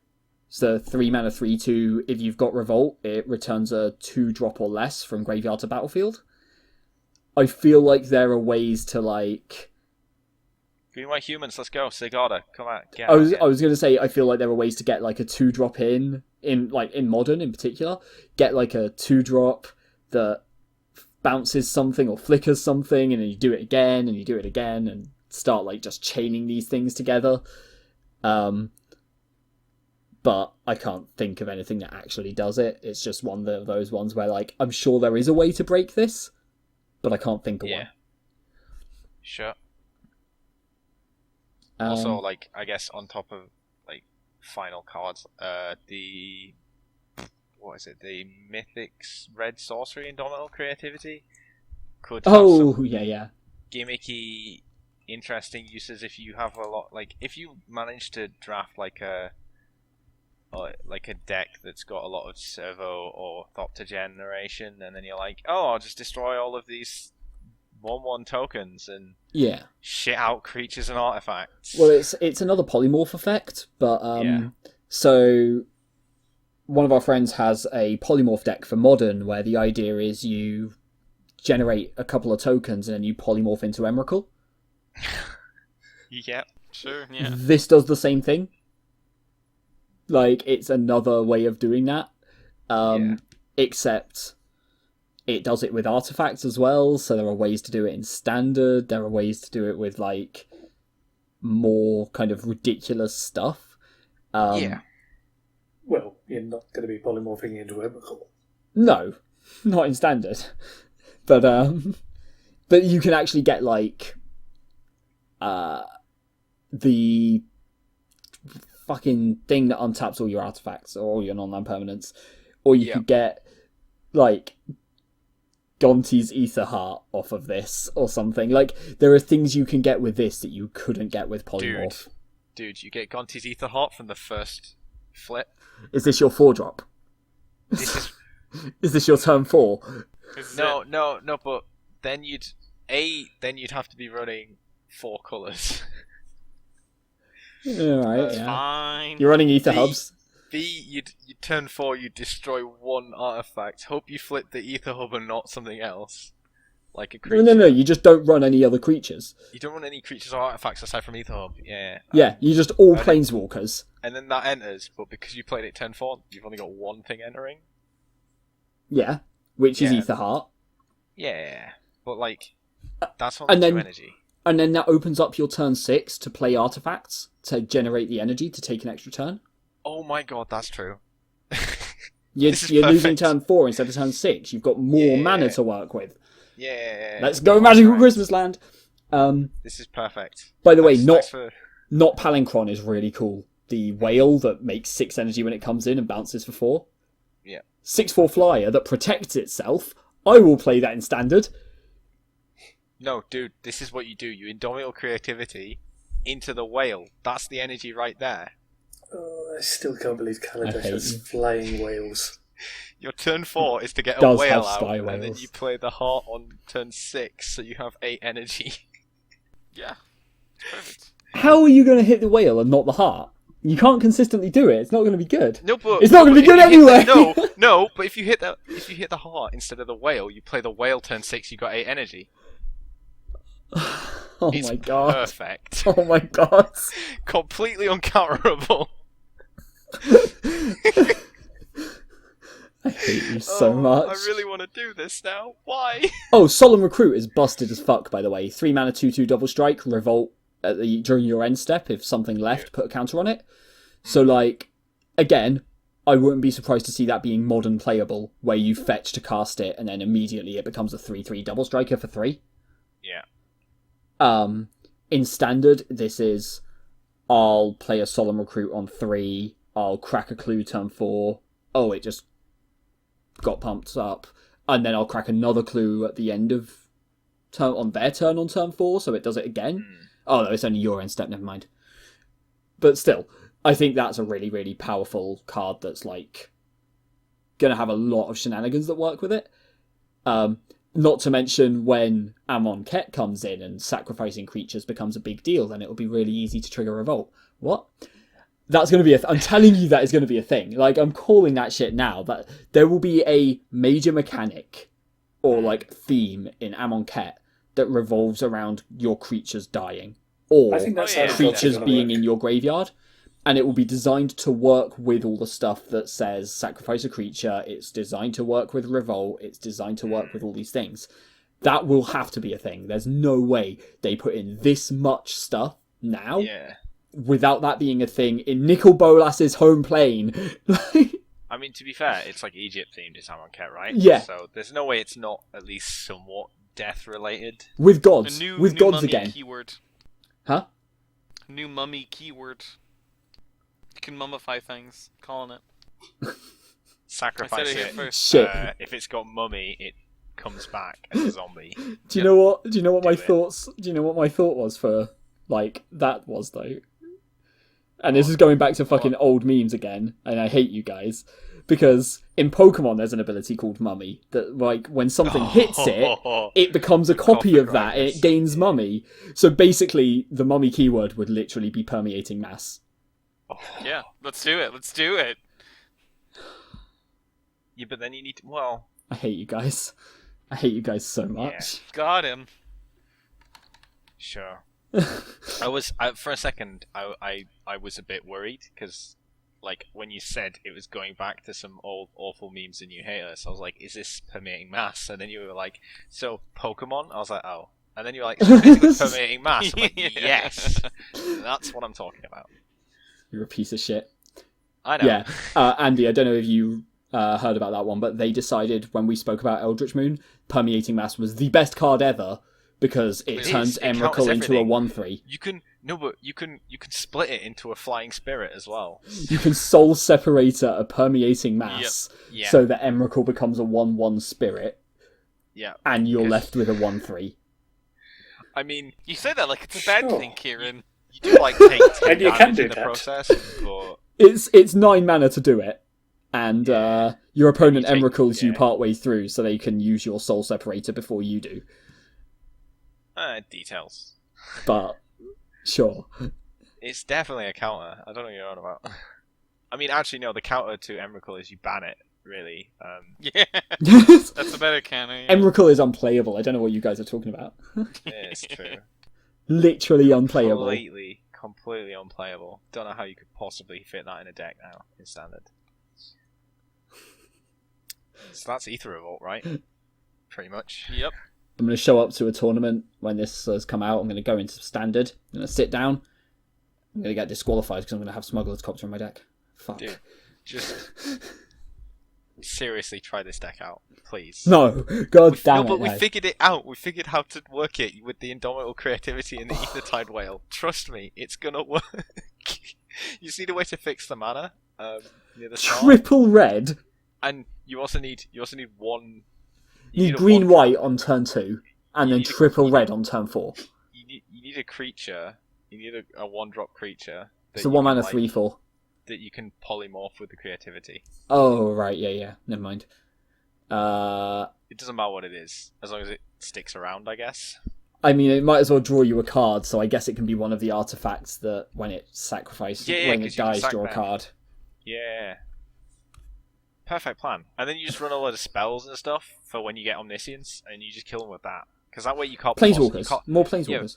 Yeah, because then you can't not hit the whale or the heart if those are the only things in your deck. Ajani +2s and reveals the top 3 cards, and you put the whale and the Aether Heart into your hand, and the lands just go to the bottom. Right? Living the dream.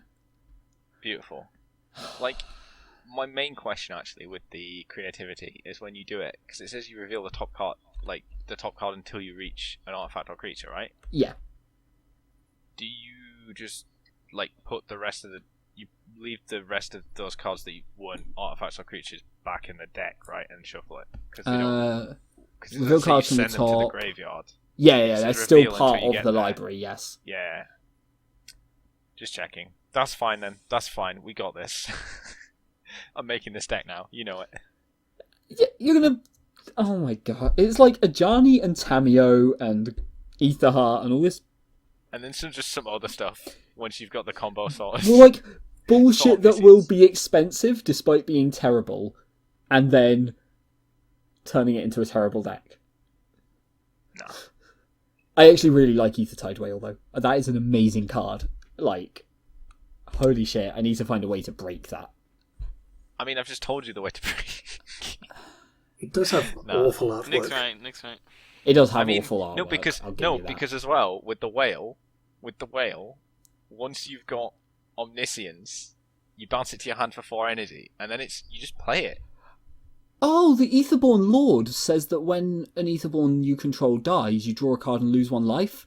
And Yahenni is an Aetherborn who sacrifices creatures. Yeah. Synergies. Amazing. It's almost like There are no Wizards Aetherborn, so the deck made- will it suck. Builds itself. It's almost like there are no Aetherborn, so the deck will suck. But that's not the point. There's a couple, but there's stuff that you probably don't want to sacrifice, like Ironclad Revolutionary, which gives itself 2 counters when you enter if you do it right. Yeah. They all kind of are expensive and or crap. Yeah. Well, the Gifted Aetherborn's good, but you don't want to kill that. Right. And it's difficult to cast. It's not expensive, but Yeah. double black. There's a 3-mana 2/2 that can sack artifacts and creatures to gain counters. I guess that's something. It's basically Nantuko Husk. I You got can't there talk. eventually. Can't talk anymore. Yeah, it kind of is, except not because Is there a It's way what- to... Nantuko was Ah. instant, right?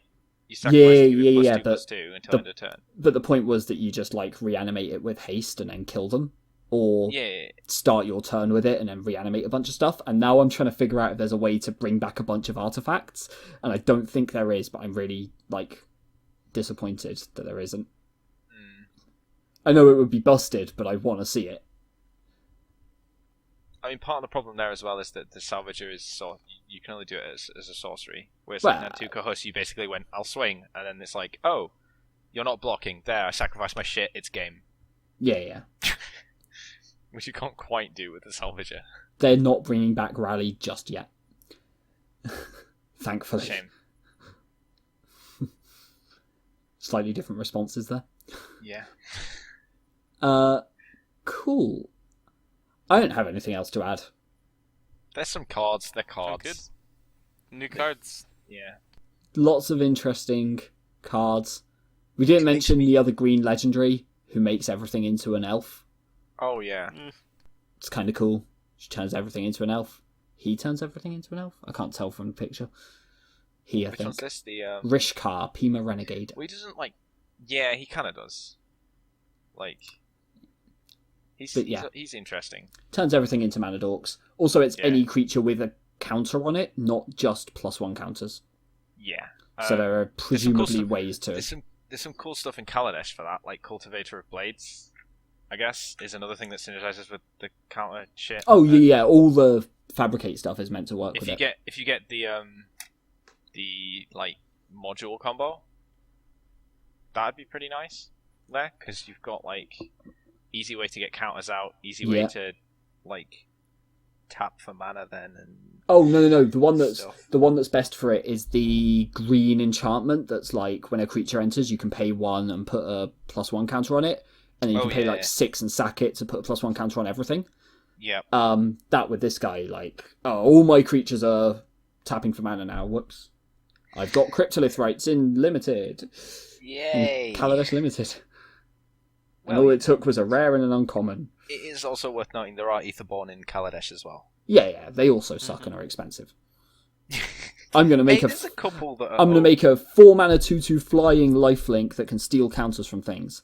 So if I steal counters, I don't want to sack it, and if I don't steal counters, it's a 4-mana 2/2 flying and lifelink. Woo. There's a couple of okay cards, maybe. Yeah, but not ones that you want to. The Sacrifice. problem, I guess you Oh, sacrifice no, if they no, would dude. die, but yes, not ones that you want to play. Weaponcraft Enthusiast, the 3-mana 0/1 Fabricate 2. It's a 0/1, so that you then sack it. Yeah, get 2 servos, sack it. I guess that's true. All the Fabricate ones are okay for that, I guess. Yeah. I don't Because think the Aetherborns will Fabricate be a ones, deck. There's just like, not enough for yeah. it. Oh yeah, obviously, but it's just there's stuff there. They tried. Yeah, they did. They certainly tried. I wonder if Aetherborn will move over to Amonkhet. I doubt it, but...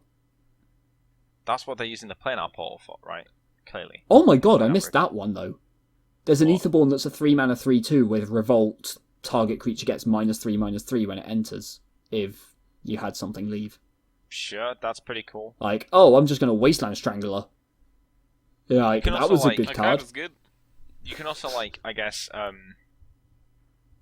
sacrifice create. Like you can go, oh, I'll declare this as a blocker and then sacrifice it using Yoheni who's blocking something else, so that Yoheni doesn't die either, and you just block 2 things and you get the synergy. And Oh, and just for the limited and for standard, if Revolt becomes a thing, Renegade map exists.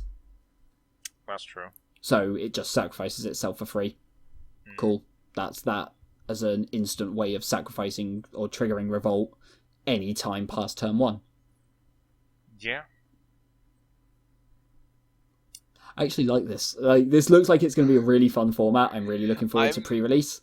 I'm really, really angry that right now that if I go to a pre-release, I'll have to jump through a bunch of hoops and rearrange things because I have like a bunch of plans that happen this weekend. Just come to London.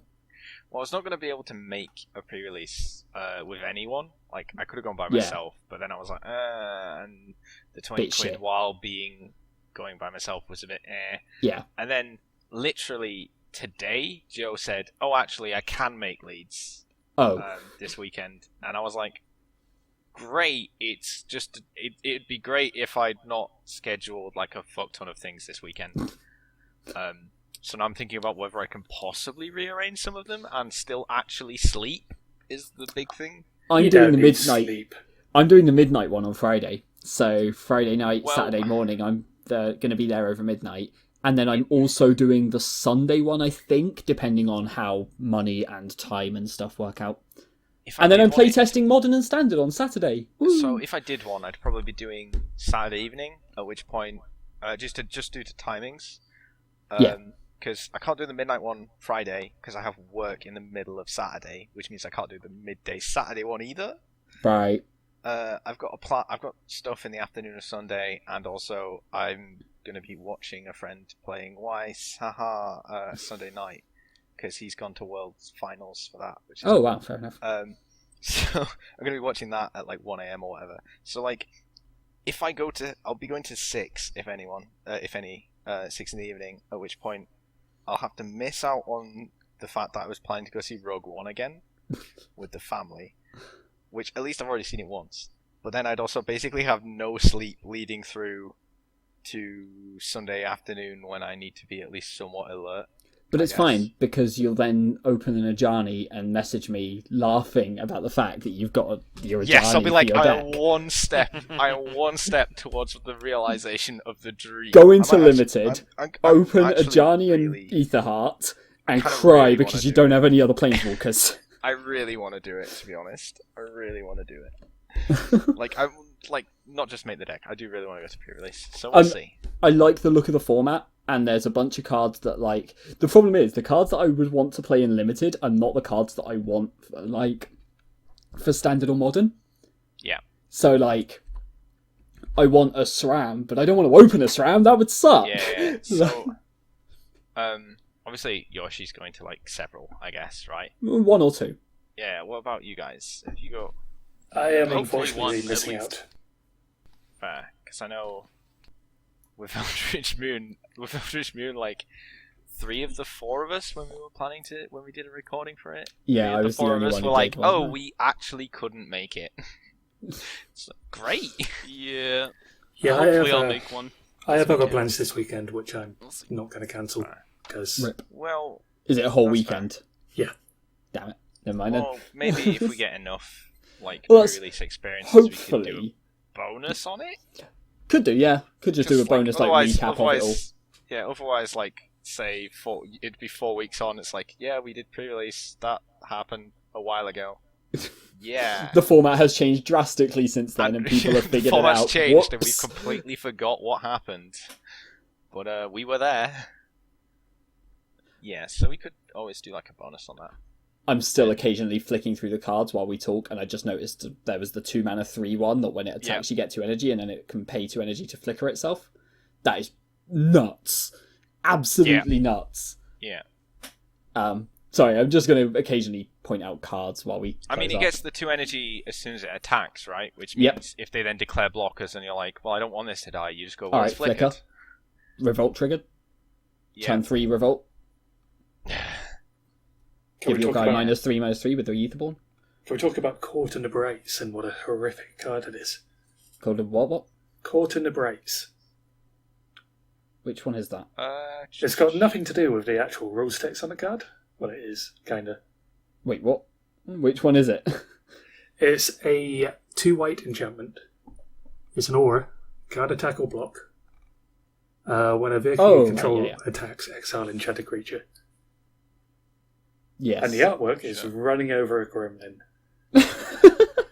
Rip Kremlin. Yeah. Also, Caught in the Brights is a really bad name. Yeah, that's a really... Why? Because it's a gremlin that's like freezing in headlights and panicking and it's being run over. Nice joke, wizards. Well played. Well played. Yeah. So Aether boy. Revolt. I'm looking forward to it. Yep. Me too. I am half looking forward to it. I'm looking forward We'll to the see. standard afterwards. I'm going to Yeah. play Sahili all day long. I want to play some Magic. That's what this set makes me want to play some Magic, which is a good sign because I got distracted lately a lot with weeb card games, as you do, and that's kind of consumed my time and attention. So I've not been as attentive to Magic lately. But this is cool. There's some neat stuff in Aether Revolt, and I want to open all of it in 6 packs somehow. Bit awkward, but you know. I'm going to play standard, and if standard doesn't work out, I'm going to play modern. And it'll Sure. all be worthwhile because I'm just going to start playing eggs or evolution or I don't even know infect. I'll play infect if I just like give up on life. I mean, I say that like I really want to make this deck, but I know exactly what's going to happen. You're going to talk plan about it for out. ages. I'm going to talk about it for ages. I'm going to like the furthest I'll get is planning it out. But by the time I plan it out, the new rewrite set for Weiss is going to be out, and I'm going to start buying that because that looks dirty, and I have some great deck ideas for it. I was thinking what you were going to say is what usually happens, which is you're going to plan out this deck, you're going And to then like not figure do everything it. out, and then by the time you kind of go, hey, maybe I should build this, they'll already be spoiling the next set, so you go, oh, I'll wait until this has come out. And it That's won't not happen. quite how it goes. Normally it's like I go, hey, I'll plan out this deck. Hey, I've got it all figured out. And then I'll be like, well, I don't have any money. And then I'm like, oh, I've got money. But by this point, like either half the deck's rotated out, Yeah. or like I remember you talking about more stuff's the rotated in, and I'm like, Origins Liliana deck that you wanted to build. Oh, that was like yeah, a year after it was printed or something. Yeah. Just stuff like that. I'm like, well, this would be great, except I've kind of been really late on the bandwagon. Unfortunate timing. Oh, I don't boy. think I could really afford to build this deck, I'm afraid. I think I can make a budget Thopter deck for sure. Oh yeah, Thopters. I don't need anything. I don't big think for there is a Thopter deck, but if you're going to do it, I mean, I'm gonna try. I think you could put all the cards that say Thopter into a Yep. deck. and that would be some cards. I mean, And Chief of the Foundry, because you won't actually have enough Thopters. That's the problem with it, is there's not And enough then- stuff that makes Thopters. So, There's the guy who gives servos and Thopters +1/+1. yes, yeah. of all people I would expect to make a Thopter deck, it's probably John as the It's guy who always. plays. Well, bird deck, right? So it's basically Thopters are kind of like basically mechanical birds in They're their own metal way. birds. There are birds in this set, right? It's not. Yeah, I mean, there's a couple. Do they it's not suck? anything interesting. Yeah, like really badly. Like really Okay. badly. So I've also still got the Aether Revolt set open, and I just want to point out, you know how like with creatures, your creature type tends to be like a species of sorts, and then like their profession. Right. The Scrounging Bandar, which is its creature types are cat monkey. Cat monkeys. Okay, Yeah. cool.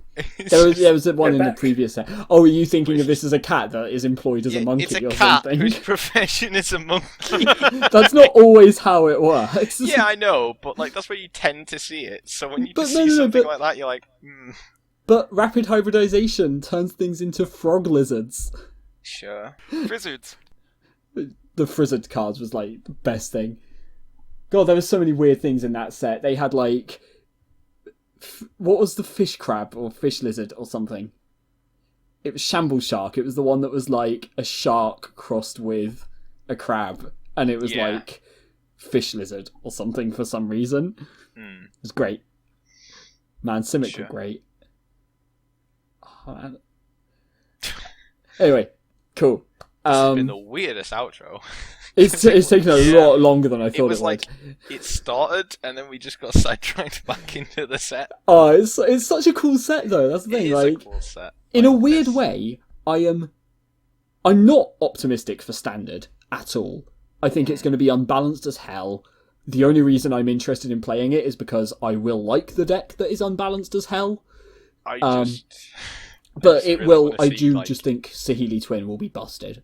Yeah, it will. Like, there's no Um, doubting that. Well, it's fine though if it's busted as hell, because 1 week before Amonkhet they'll just burn half the cards. It'll just be Sahili, just Sahili Rai, but that takes out the deck. Yes, it'll be around I for like if 3 they just banned months. the cat. Felidar Guardian gone. Yeah. But no, like standard, I don't think is great. Modern, I think this set has a lot of different cards for modern, but modern's already in a really weird, shaky place anyway. That's like kind of good, but kind of swingy. And Yeah. I think this is just gonna. Basically, I think this is gonna make it more swingy, and it'll add some stuff, but that stuff isn't gonna make modern that much better because it's already quite good. Yeah. The limited set looks really, really cool, but it's only ever relevant for a couple of months. I tend to care about constructed more because it's relevant for so much longer. But at the same time, I'm really excited for this set just because it has loads of cool stuff that I want to dick around with. Like, I don't think it'll be fun, particularly, and I don't think it'll be balanced, particularly, but it'll be stupid and, like, It is a Basically- good dicking around set. yeah, if like there is stupid shit to do and it might not all be fun, but like I'll sure as hell find something in there that I enjoy. Because there's just so much damn stuff to try. Yeah. Yeah, I can see that.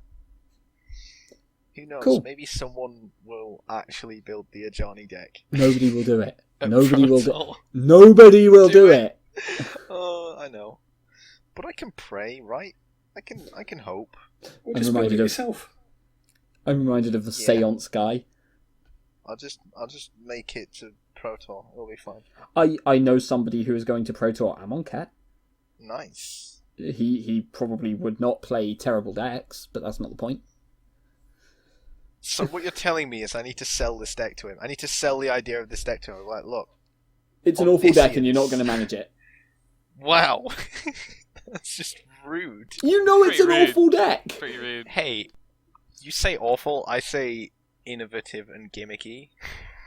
I feel like permeating mass is still in standard, so I think there's a way of. You can bringing probably that put back. that in there actually as your one drop. Yeah. Oh, so Yeah. it's The problem Wait. Permeating Mass had against Emrakul was that it couldn't fly. Yeah, but now we don't have to deal And with against Emrakul. against Ulamog, well, it's on the ground. So you exile the top 20 cards of your library and then you block it, and it doesn't matter that it's indestructible because now it's a 1/3. yeah, exactly. Easy game. Fuck that card. Anyway, cool. I think we're done there. So pre-release Thanks, everyone. this weekend. Hopefully a few of us will do that. hopefully we'll have a bonus episode up for it. Yep. Next scheduled episode is Tuesday, which is a gaming one. Yes. Although there's a slim possibility of bonus episode over the weekend for something. We'll see about that. We do owe a few episodes, given the Christmas, New Year gaps. Just a few. We're like 5 or 6 weeks behind on wrestling at this point. Oh dear. Yeah. Oh dear. Because both Christmas and New Year's were weekends, so we missed both of those. So yeah, we're like... And it wouldn't be this weekend, so we're 5 weeks off at the moment. Right, so... Yeah, we're done. We're good. Cool, thanks for listening, everyone. Yeah. Thanks, everyone. See Bye-bye. you later. Bye.